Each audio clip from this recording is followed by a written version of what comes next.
Second time, Michigan State has lost to Michigan. Happened by double digits again. Jeremy Fears got up to more riffraff. Tom Izzo had some thoughts. I've also got some thoughts that might actually make both sides of this rivalry a little peeved, but I'll let you guys be the judge of that. Let's go.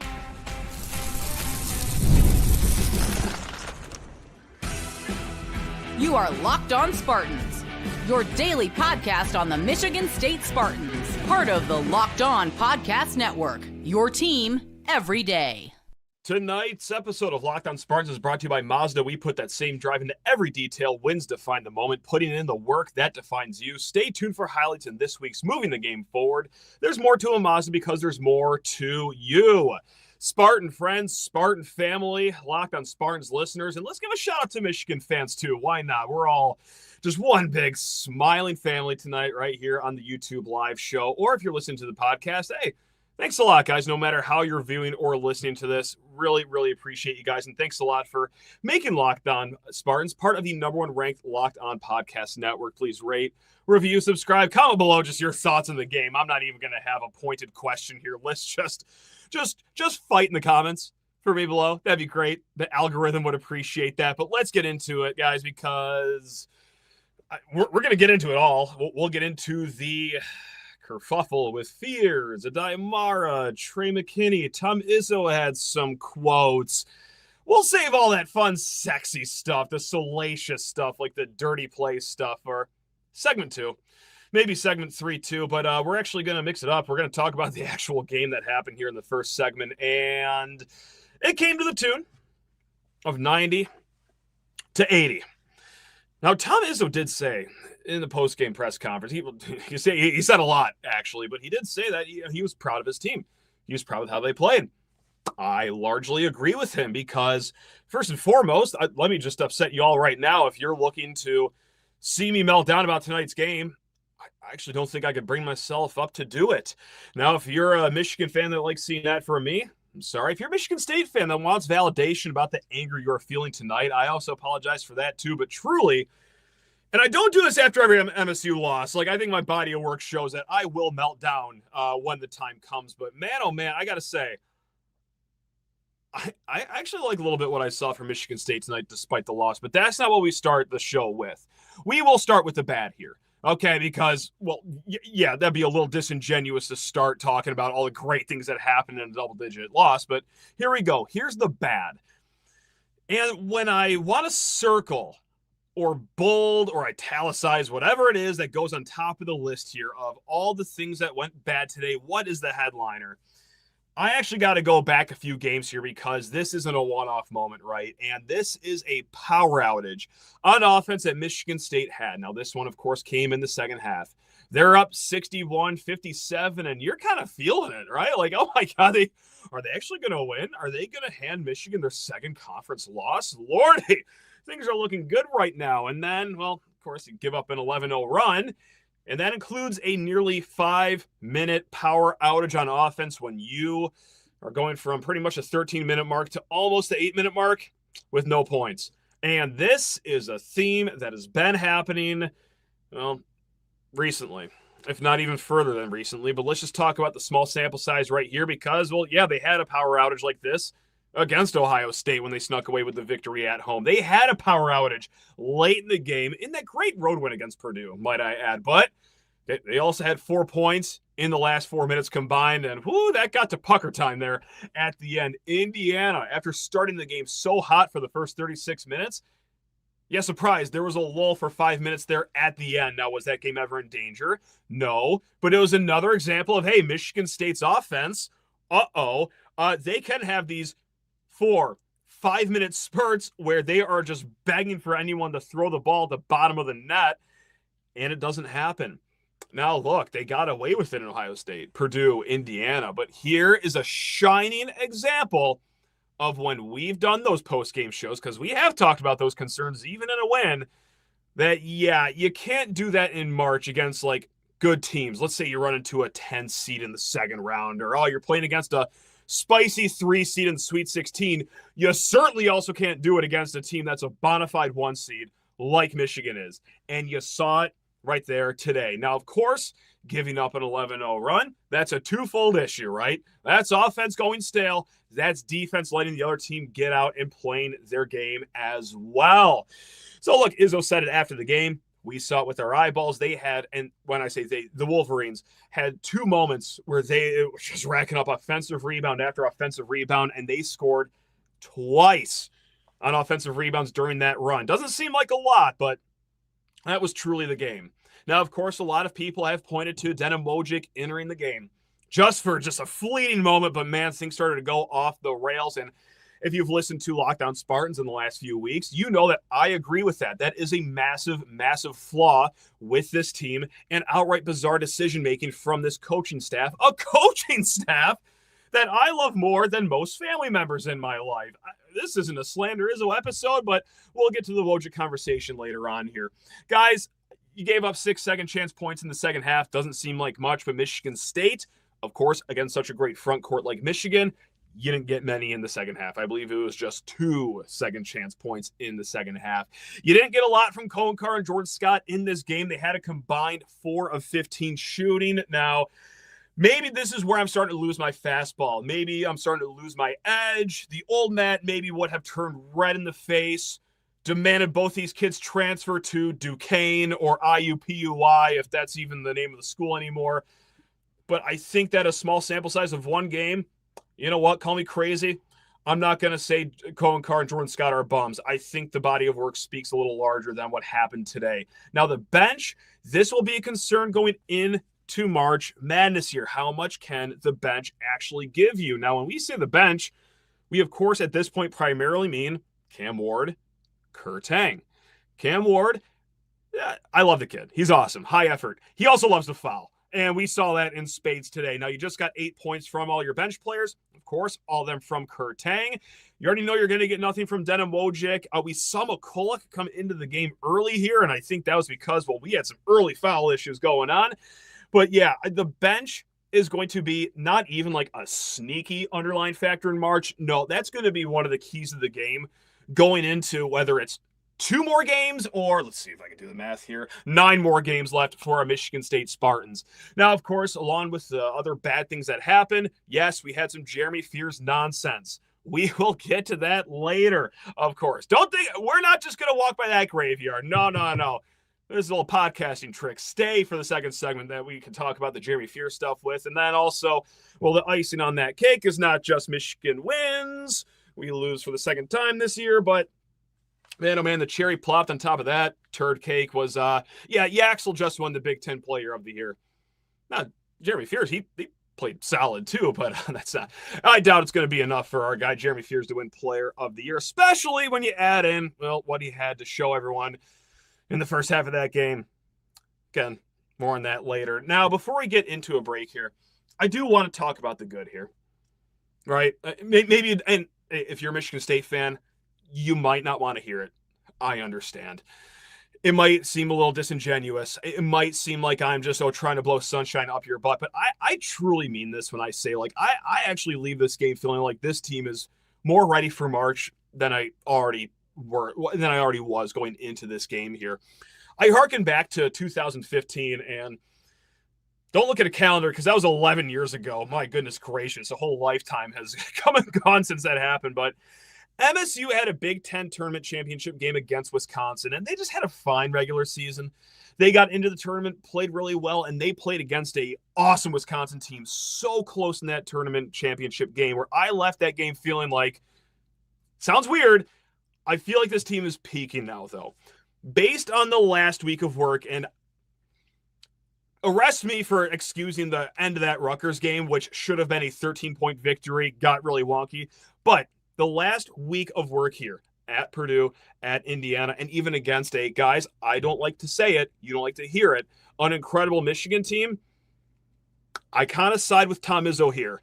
And boy, does he always tell the absolute truth whenever he's in front of a microphone. So when he says that, quote unquote, I ain't no one's little brother, which, by the way, I actually loved his press conference. He was fiery after this one, but more so saying, quote, I'm really proud of my team and how they played and how they did. He's not BSing anyone here. He's not saying that just to make his guys feel a little better. No, that's a Tom Izzo that just verbally can lash his team after some losses. And I actually agree with him. You played against guys, I'll say it again. It pains me physically to say this, a very, very good Michigan team that's going to compete for a national title. You played them, a team that shot 9 more free throws than you and seemingly made all of them. The box score said they missed 3. I don't remember any of those 3. Anyway, shot damn near 50% from 3. They have an incredible front court. They out-rebounded you by just 3 rebounds. And, oh yeah, against that front court that absolutely terrorized you in the first matchup, Cooper and Kohler, who have been playing quite well as of late, they combined for 42 points. 14 boards. Jeremy Fears himself, solid game. I'm not going to call it the best game of the year so far for him, but 22 points, 9 assists, and of course 10 of those from the free throw line. But hey, that's basketball, baby. You try to get to that free throw line and win. I just asked Michigan. I'm certain that, anyone that knows what they're talking about on that side can tell you that, yeah, free throws were also a big part of that game. So, look, I'm not worried about much. Colin Carr had a power outage today. Jordan Scott wasn't great. Yeah, that's probably the most uncomfortable situation that Jordan Scott has played in his young starting career. Colin Carr, you know what? Just arrest me for thinking that a guy that just had a 21-point performance against Rutgers, 11 crucial points against Purdue, not too long ago, 16 against UCLA, and then this gets lost in the wash here, but 19 points against Wisconsin. Yeah, I'm still high on Colin Carr. I think he's a good player. Call me crazy. Maybe I'm just misinformed, but yeah, not a great game from him tonight. Also, not a really ideal matchup against that front court. So, yes, it sucked.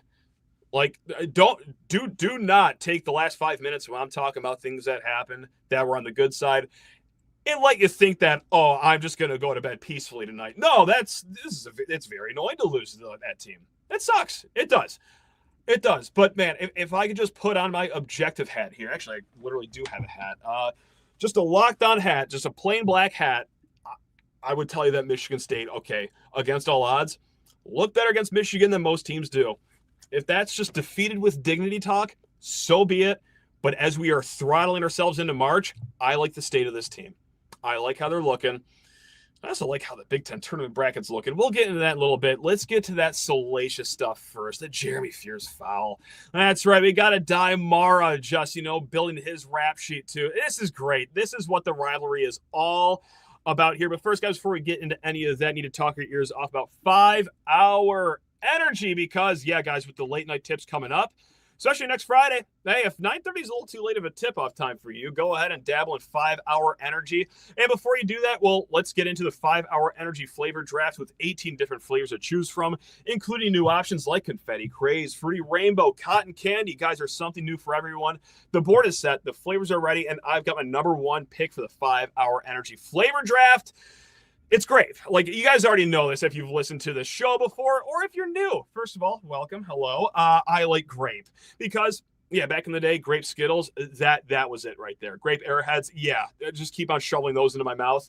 Grape 5-hour energy absolutely rips, guys. But if you want a dark horse here, strawberry watermelon, a little bit of sweet, a little bit of tart, candy-like flavor going down, that slaps too. Guys, go ahead, check out the 5 energy lineup of flavors, including their 0 sugar line, guys. Find your new favorite flavor of 5-hour energy shots available online at 5hourenergy.com or Amazon. Again, guys, 5hourenergy.com. Also, if you are in the world of hiring, Indeed is the place you have to be. Because, hey, we get it. Workplace chaos, deadline stacking up, inbox overflowing, and the one position that you have to fill is still just sitting there open. When the pressure's on, and you need the right hire, this is a job for Indeed Sponsored Jobs. Indeed Sponsored Jobs helps you reach people who actually fit what you're looking for. We're talking skills, experience, location. So you're not just hoping the right candidate stumbles across your post. No. It's basically served up to you on a platter. It's great, guys. Spend less time searching and more time actually interviewing candidates who check all your boxes. We're talking less stress, less time, more results. When you need the right person to cut through the chaos, this is a job for Indeed Sponsored Jobs, and listeners of this show will get a $75 Sponsored Jobs credit when you go over to Indeed.com/podcast, guys. Right now, go to Indeed.com/podcast, and hey, tell them that you heard about Indeed on this very show. One more time, guys. You need to hire? This is a job for Indeed Sponsored Jobs at Indeed.com/podcast. Now, let's get to the topic of conversation that some of you have all been waiting for. Let's get to the fun stuff, right? Who cares about what actually happened on the court when the clock was rolling? Who cares about the way the game was played? Let's talk about, hey, Jeremy Fears. Let's do it here. Now, I will say we're going to break this up into 3 parts. One thing we can all agree on, one thing that Michigan State fans will not like, and one thing Michigan fans will not like. I'm here to upset everyone on this fine Sunday night. So here's the one thing that we can all agree on here. And I got to say, man, refs really tried to rein in that game early, didn't they?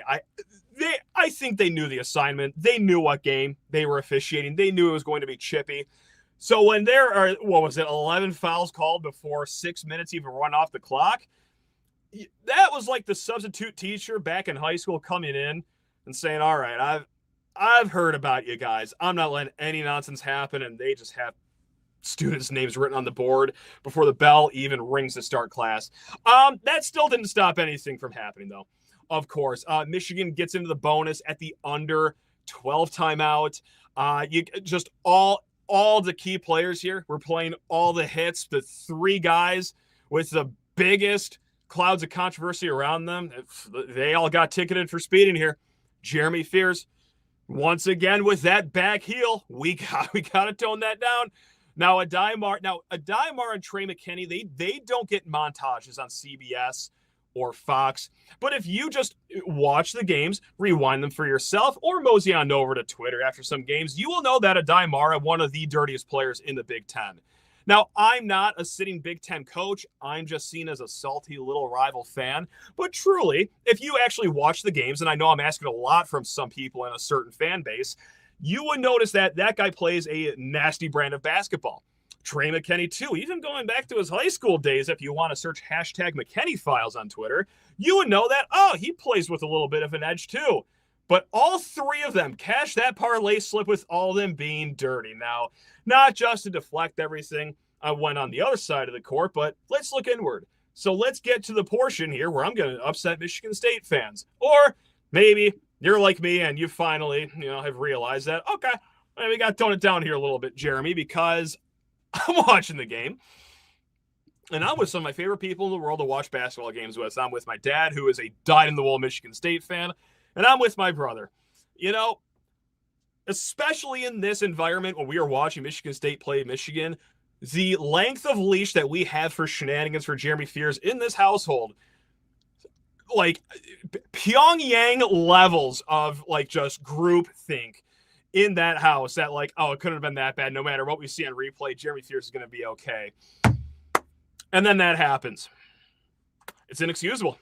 You're not going to see me get up here and say oh no, he was pushed a little bit off balance. No, that has happened in previous games when they've gone to the booth.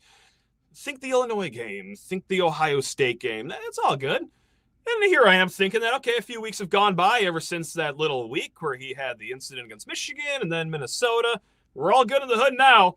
That was a what they call a bad look there for Jeremy Fears. That was not a great play. That was not a smart play. We know what's going on here. Even as green tinted of glasses we were watching the game with in this Michigan State house, yeah, we could absolutely admit that there's no place for that. And we've got to slow that down, especially going into March because, well, Jeremy, we need you for all these games. Now, whether that's foul trouble within the game, whether it boils over to being suspended for a game, which don't really think he's close to that, but you never know these days. Please stop. Please stop. Now, Jeremy Fears did talk after the game, said, quote, "I should just fall down instead."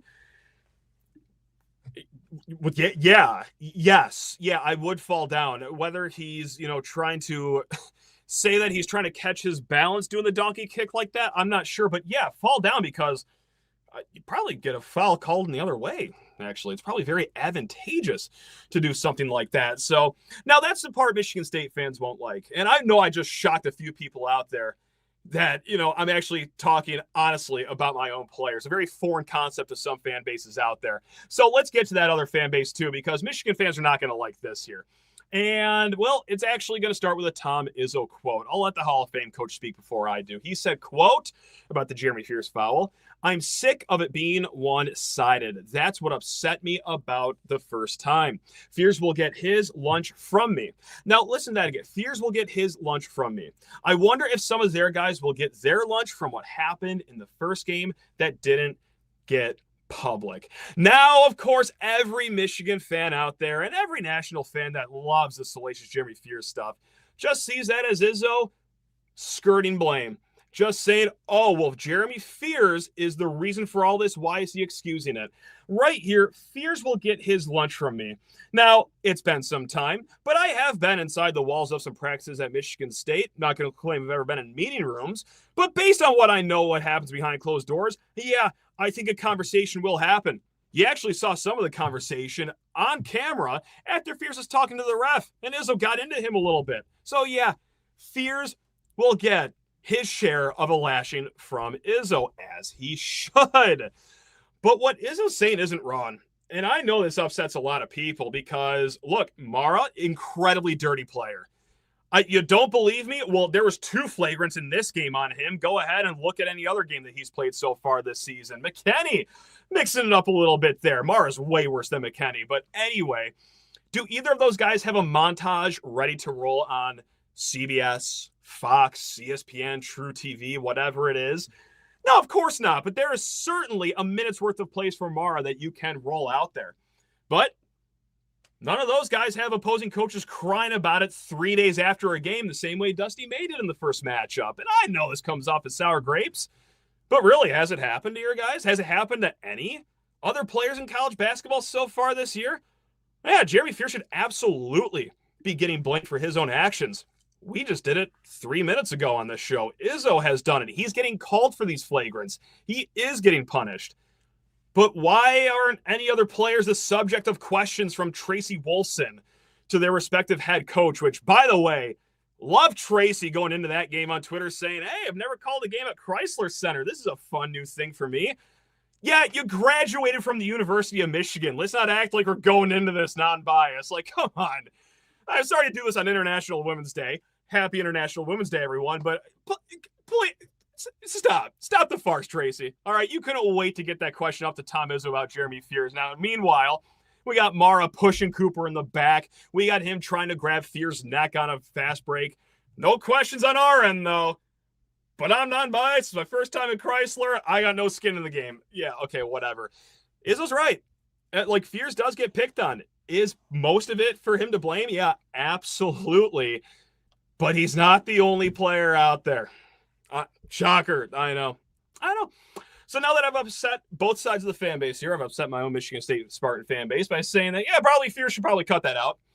We have it's not we don't have a lot of room for it. We have no room for that moving forward here because you are under the microscope. And now that I've upset Michigan fans with, well, just calling out what they do here, let's just get into another break, shall we? Because let's talk Big Ten tournament. Let's get some thoughts from Michigan State fans out there too.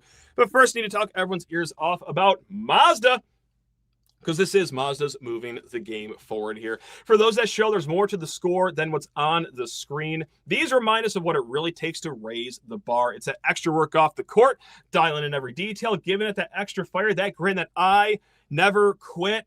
Now, I got to say, I'm going to go with the front court here. I mean, just like we said, Kohler, Cooper combined for 42 points today against Michigan, but it's not just that. They also shined against Rutgers not too long ago. They had great games against Indiana, Purdue too. They've been on a roll here. These two seniors, which not often that you see a senior stick around all 4 years, but we got 2 of them here in East Lansing, so they're going to be our Mazda's moving the game forward players here, guys. We put that same passion into every model. Highlights make the real. What it took to get there makes it count. There's more to a Mazda because there's more to you. Now, I'm going to try something on the fly here during a live show. This is a stupid idea. I'm not equipped at all to do this. I'm going to try to share my screen here. No, this is a bad idea, Matt. We should have been better at this. Anyway, I was going to rattle off the Big Ten tournament bracket here because I'm not happy with the loss. Like, make no mistake, but if I could offer up just one piece of hope right now, it's that the way that Sunday shook out, if you care about this, actually kind of helps Michigan State's chances at a Big Ten tournament title here. Look, I'll be upfront. Like, the Big Ten regular season title is like far, far more appealing to me than the Big Ten tournament title. But you celebrate all banners that you win in a season. So, like, let's talk about them. Why not, guys? Let's see if I can do this here. Yes, there is that bracket right here. We got it on YouTube, guys. So what we're looking at right now, and what I mean by this, that it actually all worked out, is that if you won today, okay, you would have been brought up to the 2 seed, and then, okay, you would have played Purdue in the next round. But let's talk about what actually happened today. Michigan State will kick off the Big Ten tournament Friday night against the winner of UCLA or whoever wins Wednesday's game between Minnesota and Rutgers. I gotta say, based on what we've seen against UCLA, if they win that game, yeah, sign me up for that. And also, I would like another bite at the Minnesota apple. And I will have no comment on Rutgers. I've seen enough of that. But I'll tell you what, you're on the side of the bracket here that's missing Michigan, obviously. You're missing Illinois. You're missing a team that could very well win the national championship if they shoot the way they did against Purdue in Wisconsin. And Ohio State's starting to heat up, too. You want to pick sides of what bracket you want to be on? I'd much rather be on the side where it's Michigan State, Nebraska, Purdue, UCLA, than the other side of Nebraska where it's Michigan, Illinois, Ohio State, Wisconsin. Now, what does this do for March Madness seeding? Who cares about the Big Ten tournament? What did today's game tell us about March Madness seeding? Now, unfortunately, I think it slams the door formally on any shot at a 1 seed. But I did reach out to Joe Cook Sugar of 131 Sports. He is an awesome bracketologist, guys. And I asked him, what does this mean for March Madness seeding, today's loss? He said, and I'll put it shortly, that it didn't really matter much. He's going to still have Michigan State on the 2 line right now. But in order for them to stay on that 2 line, you're going to want to win your first game for sure in the Big Ten tournament and probably even your second game in the Big Ten tournament. So whether it's the Big Ten tournament banner you care about, whether it's March Madness seeding you care about, today's game, if you just want to cope a little bit, it really didn't mean much. Honestly, it didn't. I mean, look, again, I'll say it for the 5th time. They sucked. I had an awful time. It is not fun getting swept by that team down the road. But hey, if you get up for the Big Ten tournament, look at this road. You're looking at like Nebraska or Purdue in the semifinals, and I get it. Like, oh, people are saying on Twitter, "Oh man, I'd hate to face an upset Purdue team in the first round." Like, can Purdue even get upset anymore? I think they are who they are at this point. They're just a dead team. Anyway, that's the Big Ten tournament right there, guys. I mean, it's as solid of a draw as you can get without being the 1 seed. So, okay, let's go for it. Let's see if we can win this thing. If you want me to be a betting man, and surprise, I am a betting man, I would bet a lot of money on this matchup being just run back once again on Sunday. So, yeah, we're going to do this all over again, Michigan State next Sunday, because why not just keep this fun going? Now, guys, I want to get to a few thoughts from you beautiful people out there over on Twitter, because I tweeted out after the game, Locked On Spartans, later on tonight. Leave your message after the tone with a beep. Now, our guy Greg Waddell of Sleepers Media, he did reach out, and he did talk about the following. And basically, it was like a 2-minute long video. I'll keep it shorter, though. I think we kind of fall in the same line here. Just enough from both sides, right? Like, just everyone stop. Just play basketball.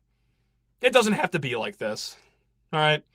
Let's just if this matchup happens again for a 3rd time, and I know this won't happen, can we just play a drama-free game? Can we just play high-level hoops like, well, the bulk of today's game was? Anyway, let's get to some other talking points here, because Justin Spiro, that's right, the greatest reporter on the Michigan beat, even though he's doing this as a hobby. He's the only guy that wants to break any story worth a damn on the Michigan beat. Anyway, Justin Spiro, he wrote in a question, is Jace Richardson not coming back? One of the most devastating lost coin flips in MSU history. Now, I think coin flip is a bit of a stretch. Now, obviously, Spiro's plugged in. He knows a lot about a lot. But the way I see it, I think it was more like an 80-20 thing. But we're splitting hairs at this point. Who cares? Jace Richardson's on this team. Yeah, Michigan State's a 1 seed. Like, easily. Now, there's a comment a few down that talk about Trey Holloman, too. I even think if you had Trey Holloman on this team, and I think this is why my sour grapes of that breakup have gone throughout the course of the entire season, especially after Divine's injury, is that, yeah, Trey not being on this team sucks. Because, well, you need another ball handler on this team that's not named Denim Wojcik. You could use another three-point shooter, obviously, on this team. Not to say he was a surefire way to solve all of our issues, but the idea is certainly there, and we've actually seen it happen in a Michigan State uniform. So, yeah, whether it's Jace, whether it's Trey, yeah, they need it's not even a two guard. Like, I feel fine with Scott right now. It is another ball handler when Jeremy Fears needs a break here. And let's just keep on those comments, guys, because a bulk of these comments did have to do with, well, this point guard position. Like Jay wrote in, we're playing 10 more minutes than Trey Fort. What the hell do the coaches have against him? I think the end of that Rutgers game went so bad that Trey Fort, who was already on the ropes of not having a role in this team, I think I was solidified in that game here. Now, I would, of course, roll him out there.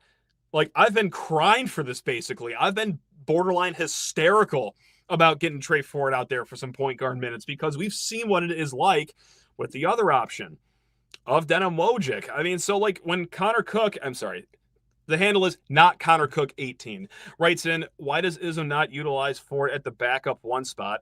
I don't know. I drive myself crazy. And it's not just these few comments. Let's go to another one here because Max Sparty writes in, putting Denim Wojcik in when you did just loses you the game, up 4 points, and it was that, you're up 61-57 moment. You put him in there, and it's an instant 11-point swing. Never has there been a player so detrimental to the team.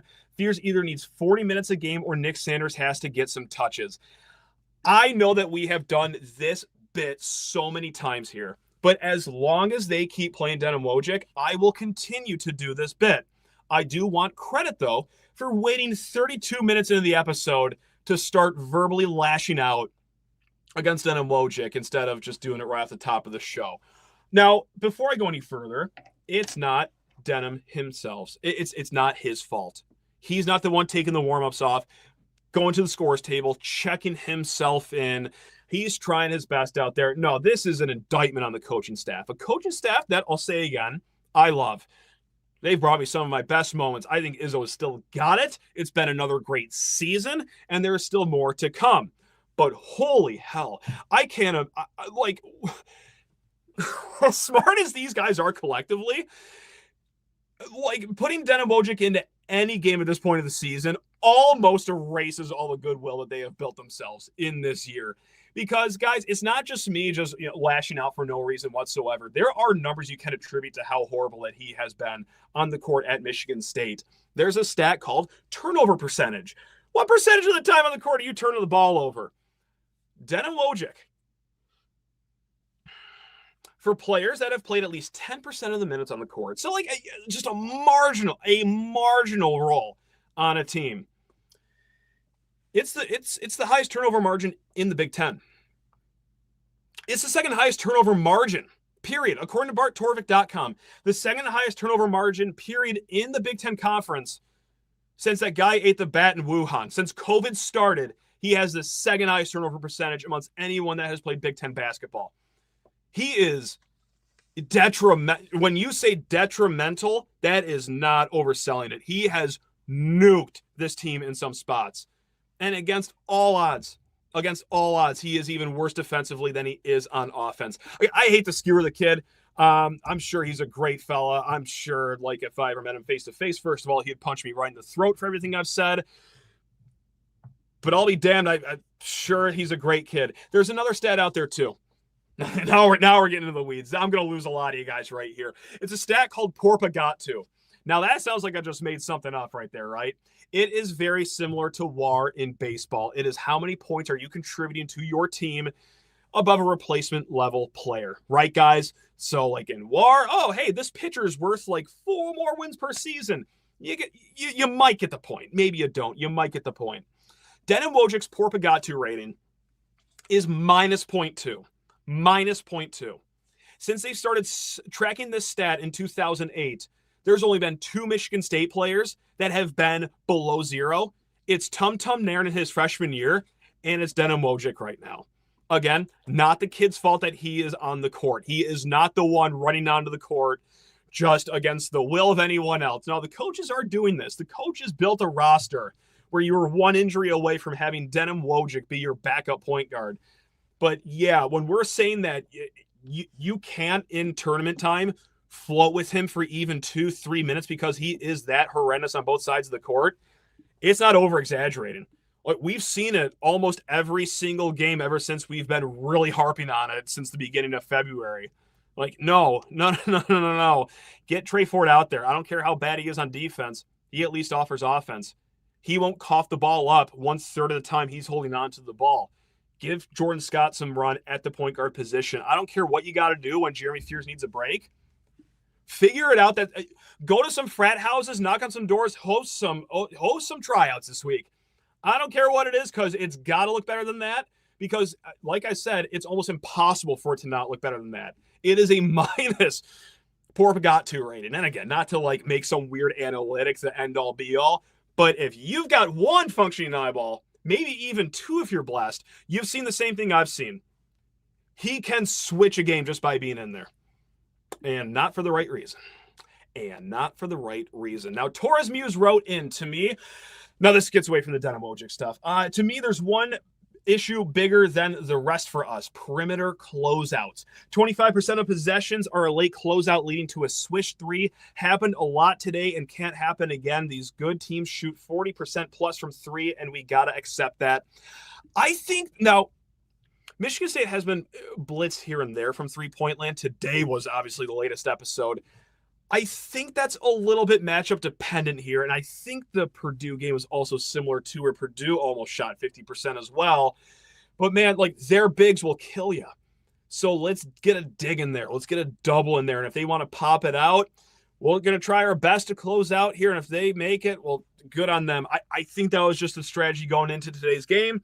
I don't hate that as a strategy, especially with, how you can get beat up by your front court like we've seen in the first matchup. So I wouldn't be all too concerned about that. Michigan State still's got a really good defense. You went with one strategy. It was kind of an all-in strategy defensively, and, well, you came up losing to quad aces.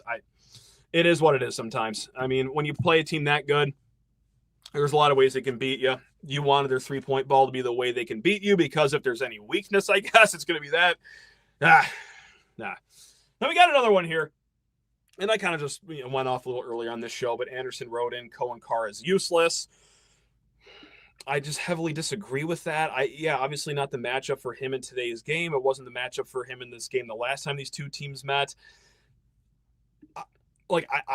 Maybe I'm crazy. Maybe I'm just a slappy for Cohen Carr, but I think a kid coming off of a 21-point performance against Rutgers, 11 points against Purdue, 16 against UCLA, 19 against Wisconsin, I think is a plus player. When he is in a game against a average front court where he can get down low and then just make things happen when he gets on that low block, whether it's a layup, whether it's missing a layup and then getting the offensive rebound because he's an athletic freak, or cramming on someone. Yeah, that's all fun and well, but man, against this front court, I just don't see this as being a matchup for Cohen Carr. So when I see that he had 6 points on 3 of 8 shooting, I'm not going to completely melt down. Now, I could do without 3 3-point attempts per game from him. I would like that to be limited to 1, maybe 2 if he makes that first one. But yeah, I don't know. I don't think Cohen Carr is useless. Maybe I'm just oohing and on too much over these dunks. But yeah, I think he's dynamite in transition. I think he's a really good defensive player. I'm not going to skewer the kid for that. So the last one we're going to get to here, and I don't agree with this. This team is a first-round exit. LOL. Has anyone watched what happened before tonight's game? Did we? And I know Purdue has their issues. Did we all miss that game though? Did we miss the Indiana game? I don't know. Maybe I'm just too high on the March Madness aura in the air right now. But first round exit after tonight, I think tonight solidifies that. No, this team is ready to get through the first weekend anyway. Not scoring, enough not scoring for 5 minutes multiple times a game. Enough giving up wide open threes, enough taking elbow jumpers and being scared to shoot. This team plays like a manual car with transmission issues, janky and all over the place. No, I will 100% agree with the fact that, yes, the power outages here on offense can and I think ultimately will be what shoots this team in the foot. But I think defensively and also what they have on the glass, also what they have at point guard with the way the front court players are playing, and hey, Kurting seems to be heating up at the right time. No, I think too much is going well for this team to be ushered out in the first round. Now, let me take a pause here to knock on wood. It wasn't a great game. Was tonight another reminder that, yes, you are a step or two back from these 1 seeds? Yes, it absolutely was, unfortunately. But no, my thesis of today's episode, if you wanted me to boil this down into just 30 seconds, I'm upset. I'm annoyed. It's not fun losing to Michigan. However, you look inward with what this team has, what their ceiling can realistically be, and how good they can be playing going into March. I think they're pretty damn close to that. I do. I think the defense is there. I think the front court against some very good opponents lately in the front court has been looking pretty solid. And you got the coach to do it too. Now, does anyone want to hear that after a loss, especially to Michigan? No, probably not. But if you want my honest, hooked up to a polygraph machine opinion, that's it. That sucked tonight. It was not fun. We'll probably see it all again next week, honestly. I hope it's a different outcome, but if you look around to college basketball, I think you'd be pretty happy with how Michigan State's playing right now. I do. Is it top-tier national championship contender level? Probably not. But is the Final Four the ceiling? I think it can be. When you get to the Final Four, roll the dice, baby. We'll see. Guys, we will be back. Because we do this every single day here on the Locked On Podcast Network.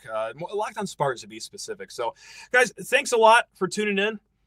Whether this was cathartic for you because you just want to sulk in the loss or you just want to keep on celebrating the Michigan victory, whatever it is, guys, thanks a lot for tuning in. Much appreciated. And again, we will be back. We've got Connor George coming on. We got Evan Maya coming on. We're going to have a fun week building up to the Big Ten tournament, guys. But until next time, take care of yourselves. Love you all. Go green.